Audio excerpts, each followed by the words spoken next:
Cette théorie est très simple. Et si tous les braqueurs avaient perdu ?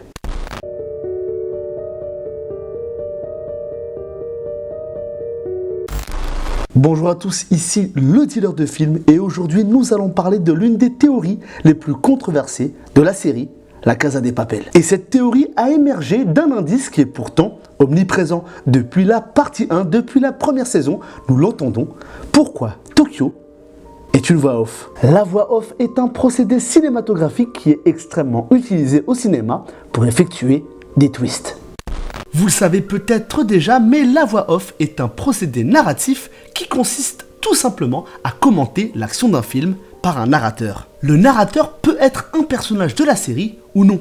Dans notre cas, c'est Tokyo, le personnage qui est au cœur de la série. Et là où ça devient intéressant, c'est que de manière générale, la voix off implique toujours qu'elle a du recul sur l'action. Elle est toujours consciente de ce qui va se passer et dans certains cas, elle peut être omnisciente. Je m'appelle Tokyo. Mais ce n'était pas mon nom quand toute cette histoire a commencé. Et dans notre cas, nul doute que Tokyo est consciente de ce qu'il va se passer. Elle connaît l'histoire, elle nous la raconte. Et cette interprétation sous-entend tout simplement qu'elle a déjà vécu toutes ses actions. Elle raconte des passages de sa vie.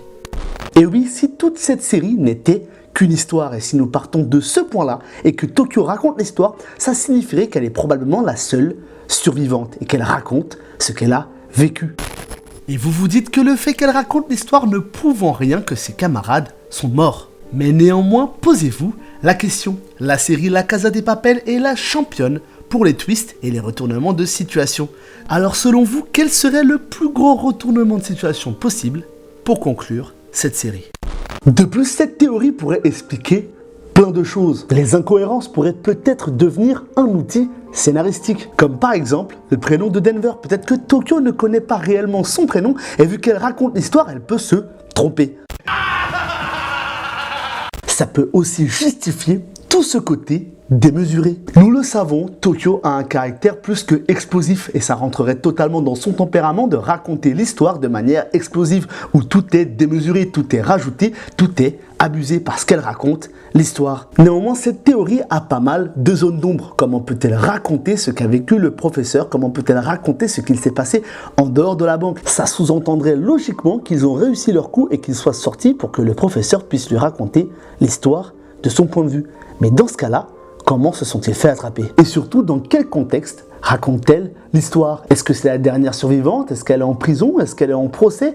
Comment se fait-il qu'elle raconte toute l'histoire?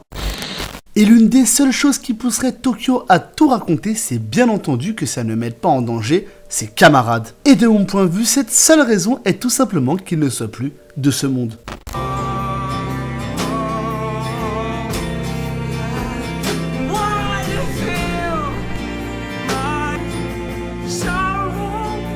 Et quelles que soient les raisons qui poussent Tokyo à tout raconter, il y a une chose qui est sûre. Il faudra trouver une fin à la hauteur de la série. Et quelles que soient les incohérences que l'on pourra trouver à la théorie de la voix off, comme les policiers ou encore les déplacements de Gandia que Tokyo n'aurait jamais pu voir, on pourrait trouver mille et une excuses qui seraient en adéquation avec le scénario, comme le fait qu'elle l'imagine, ou qu'elle s'approprie le point de vue des choses, ou encore le fait qu'il faudra forcément trouver à un moment donné une fin qui retourne les têtes une dernière fois.